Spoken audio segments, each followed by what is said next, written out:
खूना बही हाँ बही जान अब तक कबर में आंसू बन के खूना बही। Music director DJ Kanchan Raj, Hajipur Vaishali. जत बारू जाए जान साथे अब छूटी, तोरा घरे डोली हमर यार तीन उठी।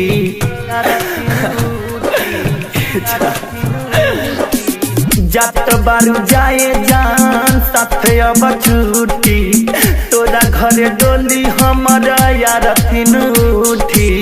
जत बारू ससुरा जाए हर जाई, ओढ़नी के कफन दिहतु बनाई, जीहतु दिने गने गन के खूना बही हाँ बही जान अब तक कबर में आंसू बन के खूना बही हाँ बही जान अब तक कबर में आंसू बन के।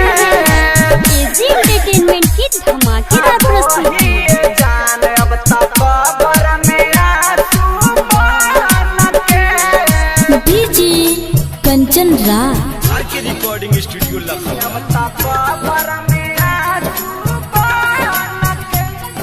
नीम चौक चौसीमा वैशाली।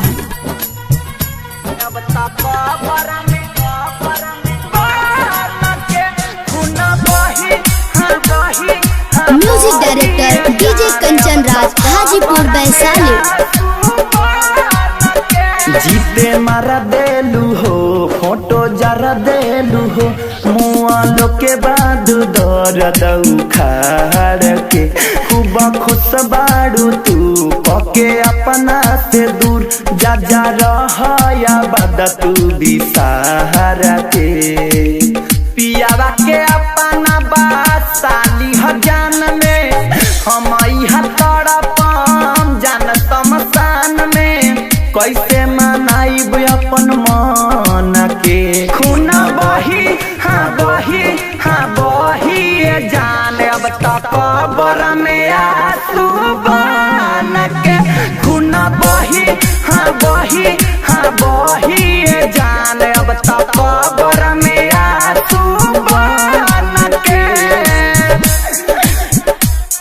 हाँ बही जान अब तक कबर में आंसू बन के। डीजे कंचन राज, अब तक कबर में आंसू बन के।